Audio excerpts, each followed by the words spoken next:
ಮಂಡ್ಯದ ಜನತೆ ಅಂಬರೀಶ್ ಅಭಿಮಾನಿಗಳ ಒತ್ತಾಯಕ್ಕೆ ಕಟ್ಟುಬಿದ್ದು ಜನಸೇವೆಗೆ ಒಪ್ಪಿದ್ದೇನೆ ಎಂಬುದಾಗಿ ಮಾಜಿ ಸಂಸದ ಕಾಂಗ್ರೆಸ್ ನಾಯಕರಾಗಿದ್ದ ಅಂಬರೀಶ್ ಅವರ ಪತ್ನಿ ಸುಮಲತಾ ಹೇಳಿದ್ದಾರೆ. ಈ ಮೂಲಕ ಅವರು ಲೋಕಸಭೆ ಚುನಾವಣೆಗೆ ಸ್ಪರ್ಧಿಸುವುದು ಖಚಿತವಾಗಿದೆ. ಮಂಡ್ಯ ಲೋಕಸಭೆ ಕ್ಷೇತ್ರದಿಂದ ಕಣಕ್ಕಿಳಿಯುವ ಇಂಗಿತ ವ್ಯಕ್ತಪಡಿಸಿರುವ ಸುಮಲತಾ ಅಂಬರೀಶ್ ಅವರನ್ನ ಮನವೊಲಿಸಲು ಕಾಂಗ್ರೆಸ್ ಮುಂದಾಗಿದೆ. ಮಂಡ್ಯದಿಂದ ಸುಮಲತಾ ಅಂಬರೀಶ್ ಸ್ಪರ್ಧೆ ವಿಚಾರವನ್ನು ಗಂಭೀರವಾಗಿ ಪರಿಗಣಿಸಿರುವ ಜೆಡಿಎಸ್ ವರಿಷ್ಠ ಎಚ್.ಡಿ. ದೇವೇಗೌಡ ಈಗ ಮಂಡ್ಯದಿಂದ ಸುಮಲತಾ ಕಣಕ್ಕಿಳಿಯದಂತೆ ಕಾರ್ಯತಂತ್ರ ರೂಪಿಸಿದ್ದಾರೆ. ಇತ್ತೀಚೆಗೆ ಭೇಟಿ ನೀಡಿದ್ದ ವೇಳೆ ಶಿವಕುಮಾರ್ ಜೊತೆ ಸುದೀರ್ಘ ಚರ್ಚೆ ನಡೆಸಿದ ದೇವೇಗೌಡರು ಮಂಡ್ಯದಿಂದ ಸುಮಲತಾ ಅವರನ್ನ ಕಣಕ್ಕಿಳಿಸದಂತೆ ನೋಡಿಕೊಳ್ಳುವ ಜವಾಬ್ದಾರಿ ನೀಡಿದ್ದಾರೆ. ಡಿಕೆ ಶಿವಕುಮಾರ್ ಅವರು ಅಂಬರೀಶ್ ಅವರ ಕುಟುಂಬಕ್ಕೆ ಆಪ್ತರಾಗಿರುವ ಕಾರಣ ಅಂಬರೀಶ್ ಅವರ ಹೆಗಲಿಗೆ ಈ ಜವಾಬ್ದಾರಿ ಬೀಳಲಿದೆ. ಸುಲಭವಾಗಿ ಗೆಲ್ಲುವ ಕ್ಷೇತ್ರದಲ್ಲಿ ಸುಮಲತಾ ಸ್ಪರ್ಧಿಸುತ್ತಾರೆ ಎಂಬುದರಿಂದ ಗೊಂದಲ ಉಂಟಾಗಿದೆ. ಇದರಿಂದ ನಮ್ಮ ಗೆಲುವಿಗೆ ದೊಡ್ಡ ಹೊಡೆತ ಬೀಳಲಿದೆ. ನಮ್ಮದೇ ಸಮುದಾಯದವರು ನಮಗೆ ಮುಳುವಾಗಿಲಿದ್ದಾರೆ. ಮಂಡ್ಯದಿಂದ ಸ್ಪರ್ಧಿಸುವ ಬಗ್ಗೆ ಇದುವರೆಗೆ ಸುಮಲತಾ ನಮ್ಮ ಬಳಿ ಬಂದು ಏನೂ ಚರ್ಚೆ ಮಾಡಿಲ್ಲ. ನಿಮ್ಮದೇ ಪಕ್ಷದ ಕೆಲವರು ನಿಲ್ಲುವಂತೆ ಪ್ರಚೋದನೆ ಮಾಡುತ್ತಿದ್ದಾರೆ. ಆದರೆ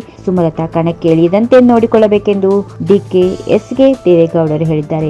ಸುಮಲತಾ ಅಂಬರೀಶ್ ಅವರು ಸಿದ್ದರಾಮಯ್ಯ ಅವರನ್ನ ಭೇಟಿಯಾಗಿ ಮಂಡ್ಯ ಟಿಕೆಟ್ಗಾಗಿ ಬೇಡಿಕೆ ಇಟ್ಟಿದ್ದಾರೆ. ಆದರೆ ಮಂಡ್ಯ ಕ್ಷೇತ್ರವನ್ನ ಜೆಡಿಎಸ್ಗೆ ನೀಡಬೇಕು ಎಂದು ಮೈತ್ರಿ ಸೂತ್ರ ಹೇಳುತ್ತಿದೆ. ಟಿಕೆಟ್ ಸಿಗದಿದ್ದಲ್ಲಿ ಪಕ್ಷೇತರವಾಗಿ ಸ್ಪರ್ಧಿಸುವುದಾಗಿ ಸುಮಲತಾ ಹೇಳಿದ್ದಾರೆ.